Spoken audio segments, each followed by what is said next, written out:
ಉದಾಸೀನ ಲಕ್ಲೆ ಮುಂದಕ್ಕ ತಮ್ಮಿ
ಎಲ್ಲರಿಗೂ ನನ್ನ ಪ್ರೀತಿಯ ನಮಸ್ತೆ. ನಾನು Ashwini. Welcome to Ashwini vlogs.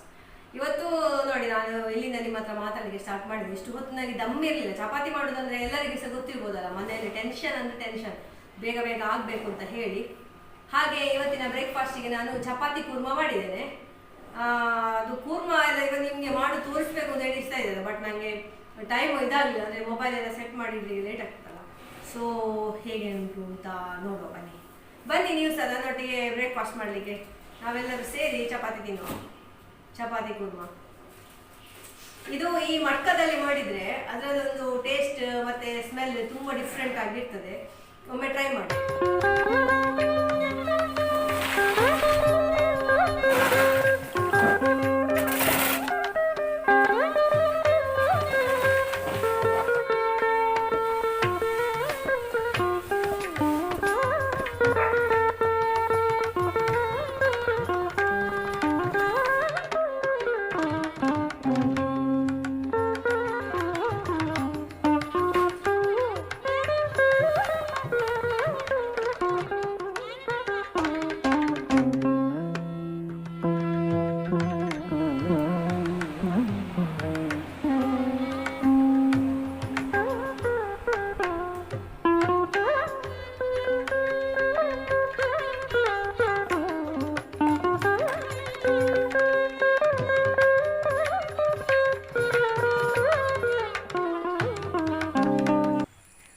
ಇವತ್ತು ಮಧ್ಯಾಹ್ನಕ್ಕೆ ನಾವು ಲಂಚಿಗೆ ಎಂತ ಸಹ ಮಾಡಲಿಲ್ಲ ಫ್ರೆಂಡ್ಸ್. ಮಕ್ಕಳಿಗೆಲ್ಲ ಚಪಾತಿ ಕೂರ್ಮವೇ ಆಗ್ಬೋದು ಅಂತ ಹೇಳಿದರು.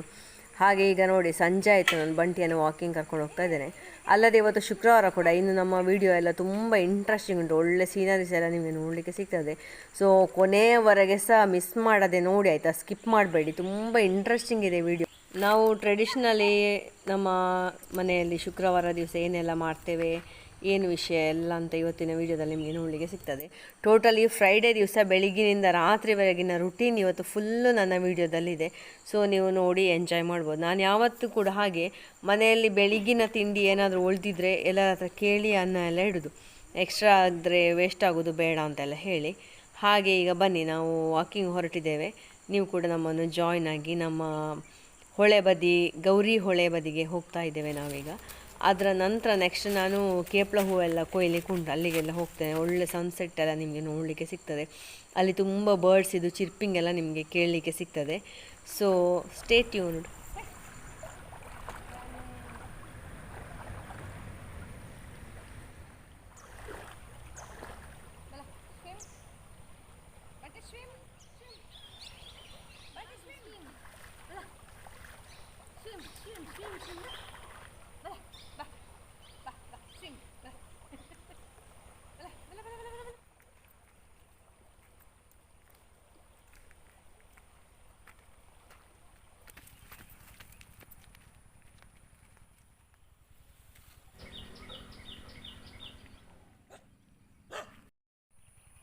ಇದು ನಮ್ಮ ಮನೆಯ ಎದುರುಗಡೆ ಇರುವಂತಹ ಒಂದು ಬಯಲು.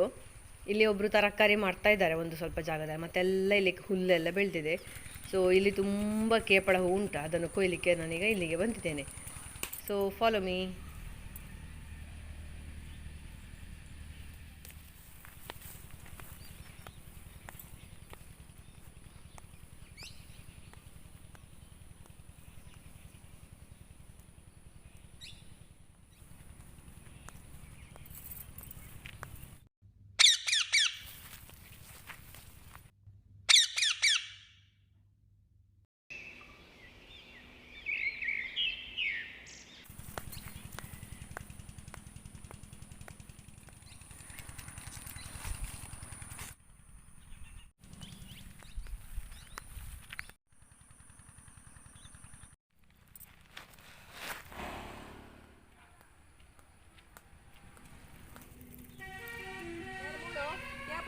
కొనతే దయ్యి అయిన అట్కాందు ముడు ఖాళీ పాట్ ఇందదా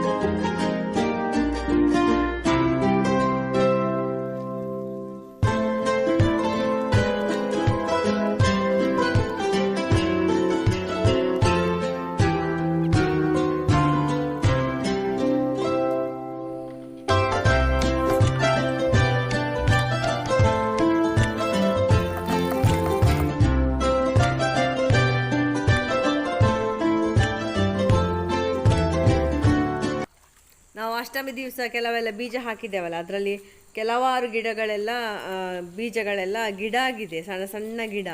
ಸೊ ಅದಕ್ಕೆಲ್ಲ ನೀರು ಹಾಕ್ತಾ ಇದ್ದಾನೆ, ಅದು ದೊಡ್ಡದಾಗಿ ಬೆಳೆಯುವುದಾದರೆ ಬೆಳೀಲಿ ಅಂತ ಹೇಳಿ ನೀರು ಹಾಕಿ ಸ್ವಲ್ಪ ಗೊಬ್ಬರ ಎಲ್ಲ ಇವತ್ತು ಹಾಕಬೇಕು ಅಂತ ಇದ್ದೇನೆ. ಸೊ ನೆಕ್ಸ್ಟ್ ನೋಡುವ ಅದರ ಫ್ಯೂಚರ್ ಹೇಗುಂಟು ಅಂತ ಹೇಳಿ.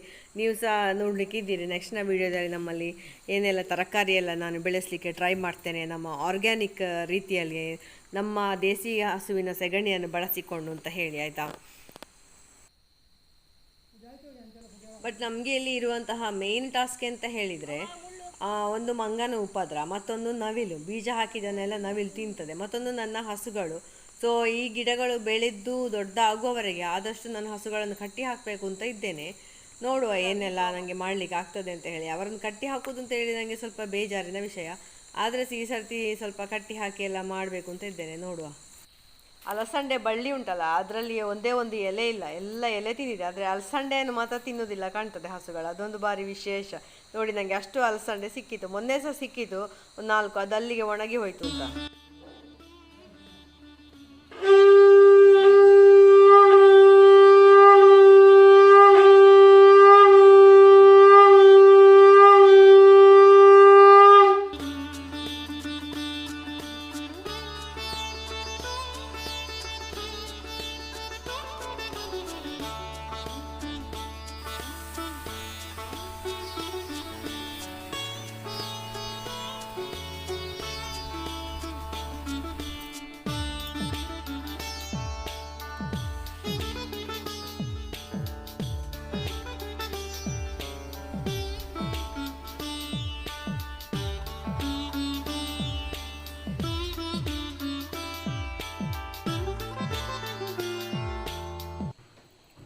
ಶುಕ್ರವಾರ ಪೂಜೆಗೆ ಕೇಪಳ ಹೂ ಮುಖ್ಯವಾಗಿ ಬೇಕಾಗ್ತದೆ. ಸೊ ಅದನ್ನೆಲ್ಲ ನಾವು 3 ದಳದ್ದು ಮತ್ತು ಮೊಗ್ಗು ಹಾಳಾದದನ್ನೆಲ್ಲ ತೆಗೆದಿಟ್ಟು ಒಳ್ಳೆಯದನ್ನು ಮಾತ್ರ ದೇವರಿಗೆ ಅರ್ಚನೆಗೆ ಇಡೋದು ಕ್ರಮ.